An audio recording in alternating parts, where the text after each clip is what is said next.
Okay, so pretty much we're going to get right into this today. I'm not going to have a whole lot to say about this in the intro other than if you need to rebuild this differential, you need to go to my video playlist in the links below, and you're going to have to find the videos. If you're working on one of these quads, whether it be a 500 or a 525, and you need help and have problems with your rear end, check the playlist below. There really isn't a whole lot of selection inside of YouTube on fixing these type of quads. So yeah, if you watch the video playlist, you know, in the link below, you're going to basically pretty much, when this quad's done, know pretty much everything you need to know on the ins and outs of this ATV. So the one thing before we install this, I have to remove the rear brake caliper. I have a new caliper and all new hardware and lines that we're going to be putting on this quad, so there'll be another video on that. But other than that, I'm ready to get the wheels on this thing. So what we'll do is we'll install this rear differential first, and then we'll go ahead and put the disc and the sprocket on, and then I'll have another video on all the torque specs, because I'm going to be honest with you, I'm 100% struck here on, I really don't remember how the hell how this thing goes together. So I'm going to have to get on the computer here and look up the parts diagram and kind of figure out how the mounting pieces go back on here. But we'll figure it out, and yeah, so let's get into this. Now on the back side of this caliper,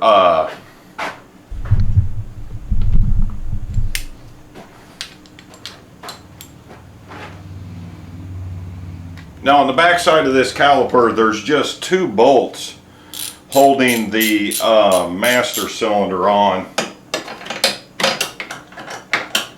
and they're 11 millimeter.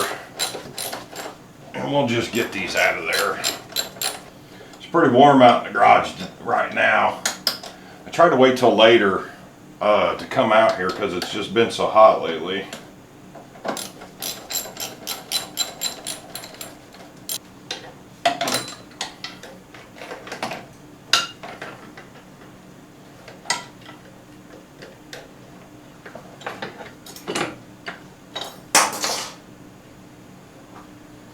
Hell, that master cylinder is leaking anyway. That ain't no good.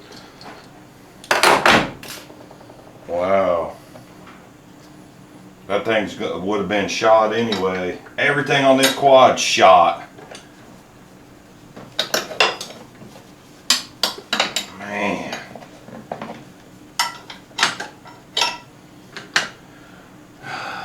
We'll have to get the rear brake cup off. It looks like there's a Torx head on the top of that to get the brake cup off. I bet that sumbitch ain't gonna. There it goes. I didn't think that thing come loose.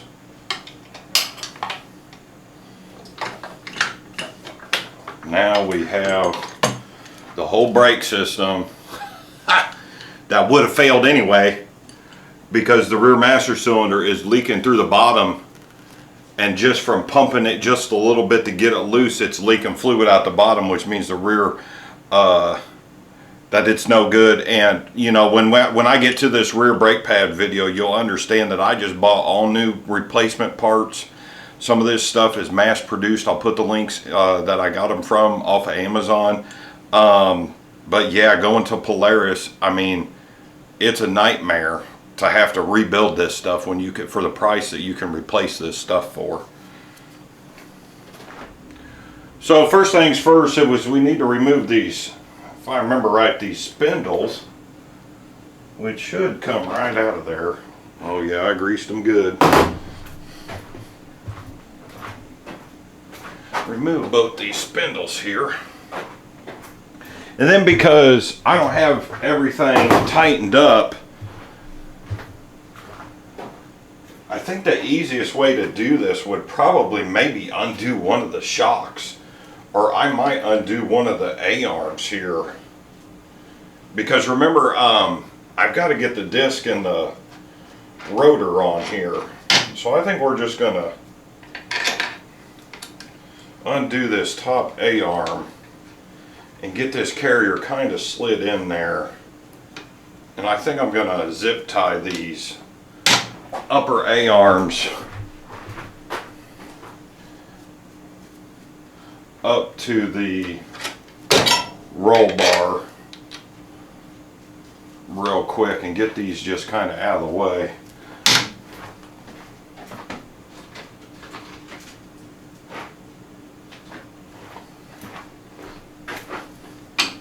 We'll just zip tie these real quick.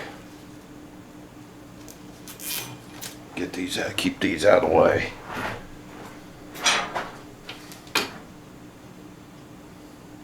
I'm getting pretty excited, guys. The website's pretty much almost done, which I'm super excited about. The problem is the payment processing is not almost done. And also, I'm finally getting back on my feet. So I've went ahead and I've ordered another Aprilia Mille motorcycle from a subscriber that I've been in contact with for almost a year. So I'm super excited about that.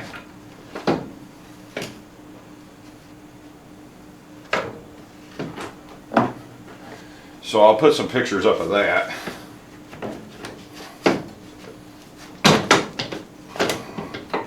Yeah, I wouldn't have been able to put this in if I had the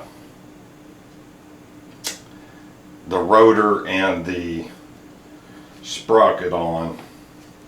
So I'm glad I didn't torque all this stuff down as well, because I'm going to have to move this shock.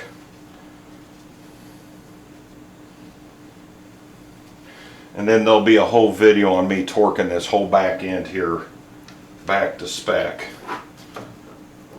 So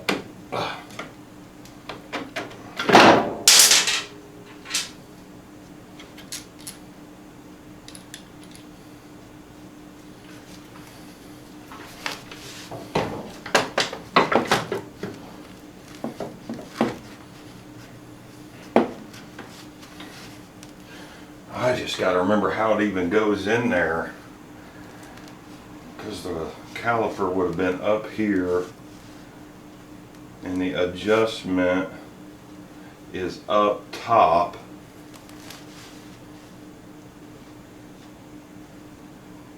Not for sure. I don't have this backwards for sure.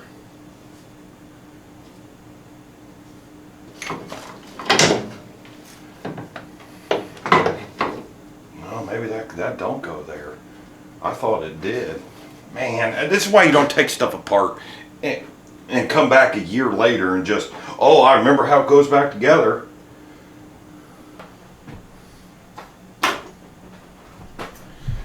This bottom bolt I need to get run in on this back side here. Your caliper mount should be up top, like so, on the right side here. So I'm actually going to grease this up. I'm going to clean this up and then grease it. Get this cleaned up here real quick.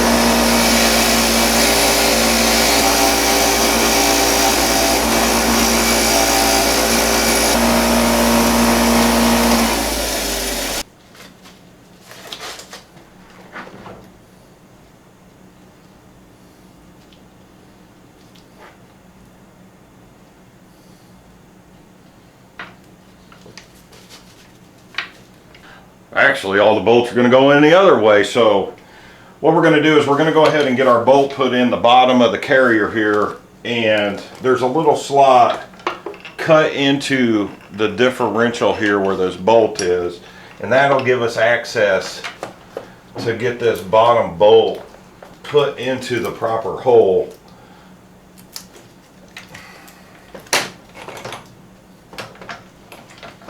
Man, this thing is just being a pain in the ass.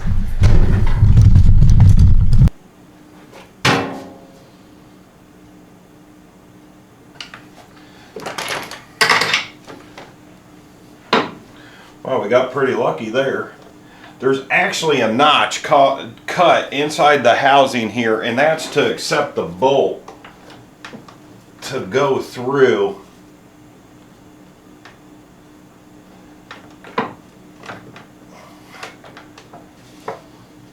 There we go. Oh man, you gotta be kidding me. Okay, let's get this nut on there.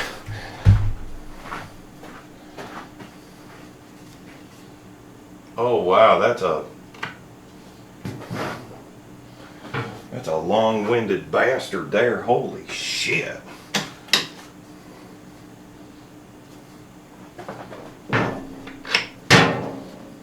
Oh, don't knock this bolt out.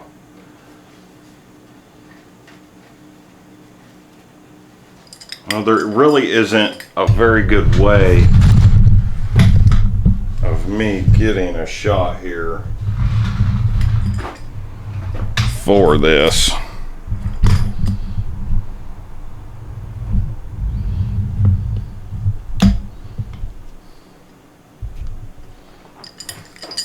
So we're going to have to run some bolts in here and we're going to go ahead and get our tensioner piece set in here. This bolt, wow, this is, I just don't remember how all this goes together, man.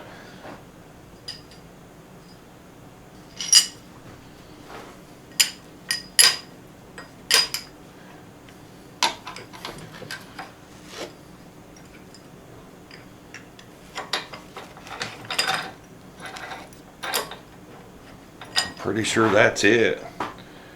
And then we go to the other side and put that bracket on.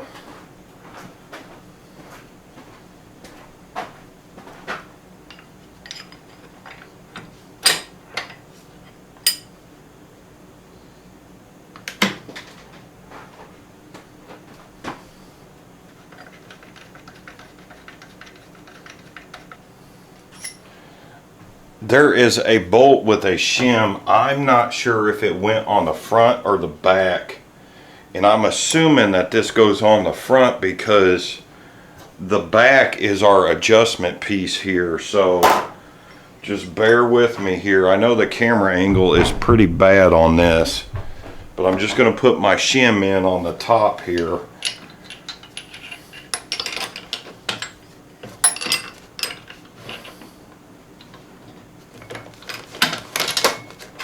Try to.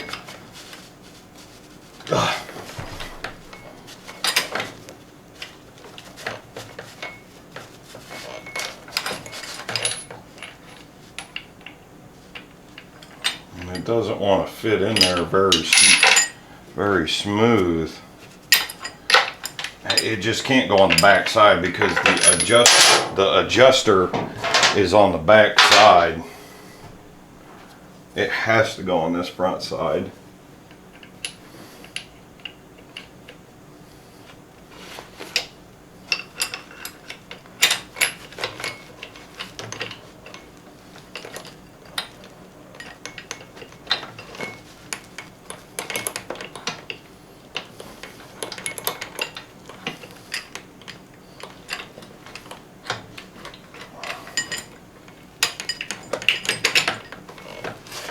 Of course, we got to move our differential here to get our bolt through.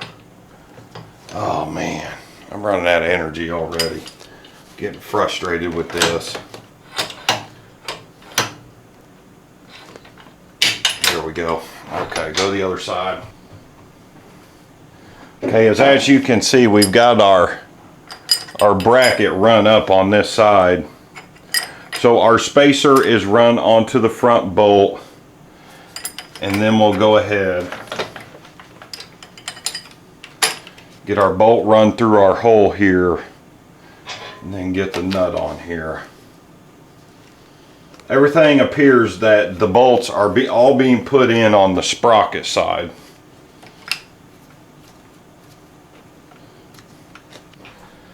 Okay, so now we need to get our adjuster in. That our bolt to adjust our adjuster for the carrier is going to be through the outside here. See if I can zoom out. Well, the adjustment is made from the outside to move the carrier forward and back. And when this carrier is moved forward and back, this is how you set your chain. And on the IRS model, it is so vitally important that the chain is set properly, because the chain, there is no swing arm on this ATV, so as the ATV goes up and down, the chain actually the tension on the chain to the motor stays the same. So when this is very crucial that you have to have this chain set properly on this ATV. So we'll go ahead and pull our back bolt out and get our piece in place here.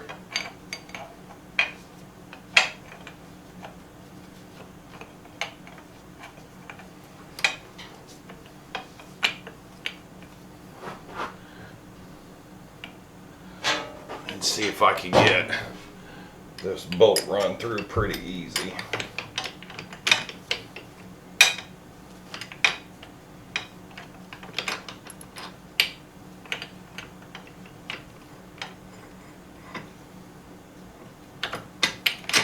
There we go.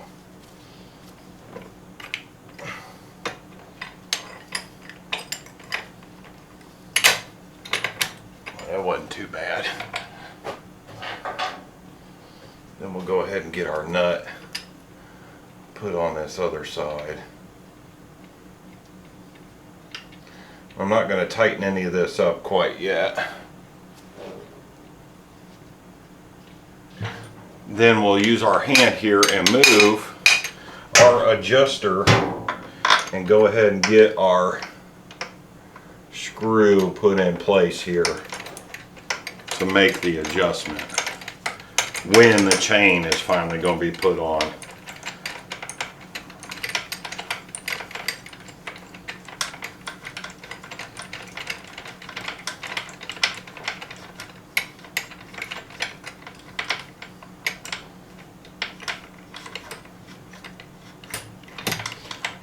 By loosening this up, I want to be able to move that carrier all the way forward, because when the chain tightens, the carrier is going to move back. So we want to get this carrier all the way forward, and then as we tighten this bolt, it will pull the carrier back to tighten the chain.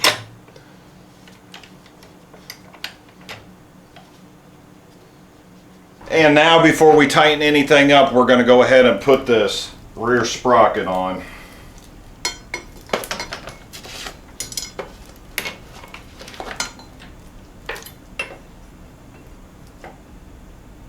And on the carrier here, the bolts are going to go from the inside and the nuts are going to be on the outside of this rotor.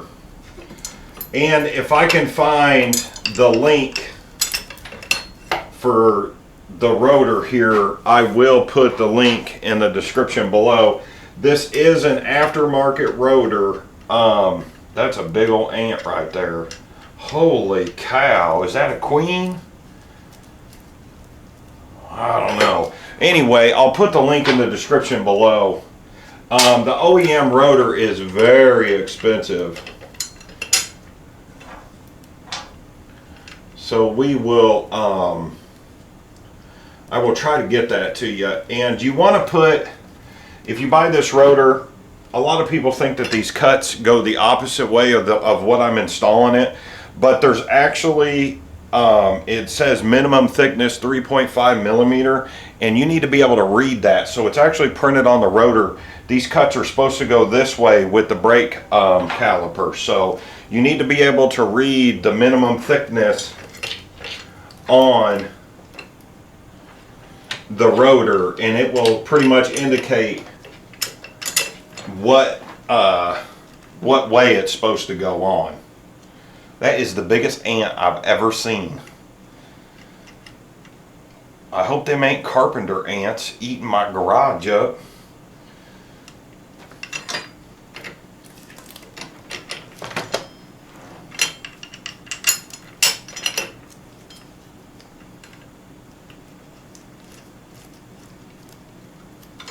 I am not going to tighten all this stuff up quite yet. So I am going to put this rear shock back in place. Man, those ants are huge. There's another one. Wow.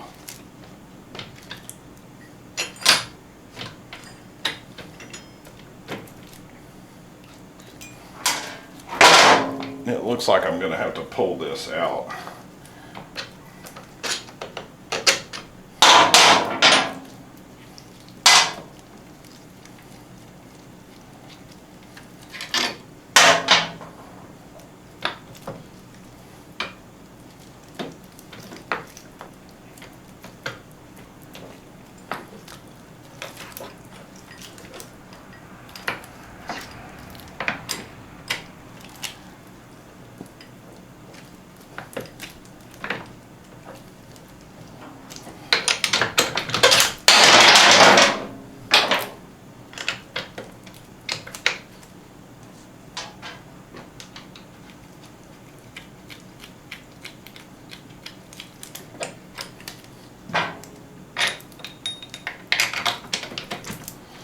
get this top bolt put in here. There we go.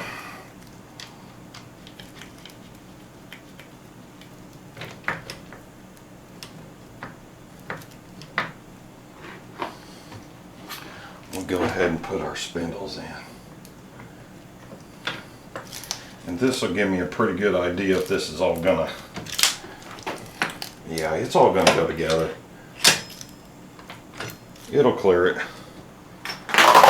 I've got so much going on here.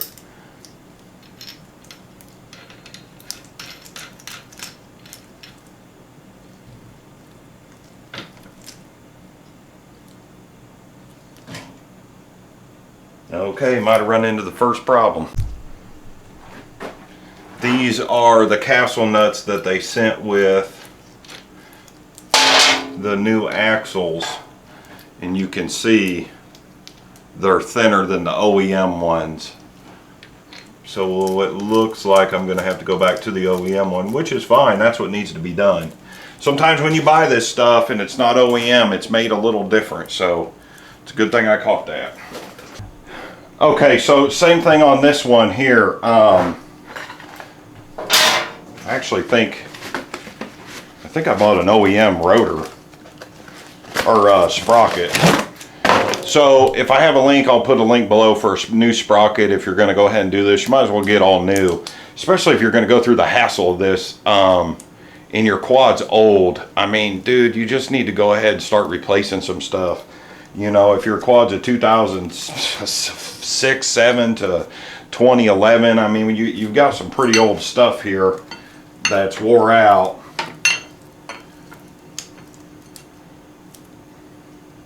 Don't forget, these are your lockers for your sprockets, your chain here, and there'll be one on each side. There'll be two on the side here.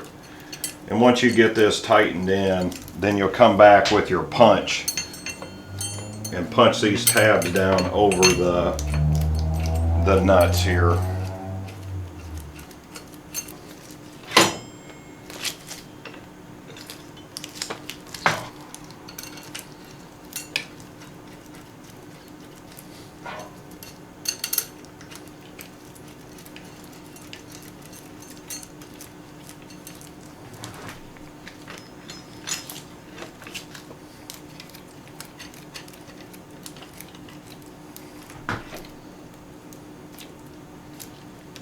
Okay. Now what we need to do is get our final shaft in here. I'm going to try to put this one on without taking that shock off.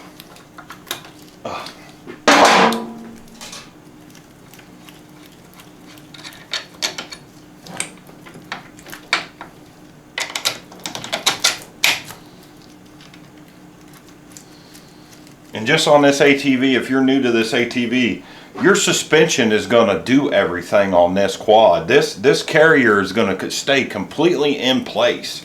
When this suspension goes up and down, these axles will go in and out. So if you're watching this video and you haven't seen my other videos, again, check the playlist below. But if you have clicking noises in this rear end, this is more than likely wore out on the inside of the carrier. Go through the video playlist and find the videos on rebuilding this. I highly suggest removing the whole carrier off of the quad because your axle isn't moving in and out or spinning properly, and if it's not greased and it's all dry, it's going to make all kinds of noises and you're going to have all kinds of problems on this thing. You really need to probably service this. If you ride this quad all the time, every day, I'm not sure what you're doing. This quad needs to be on this stuff.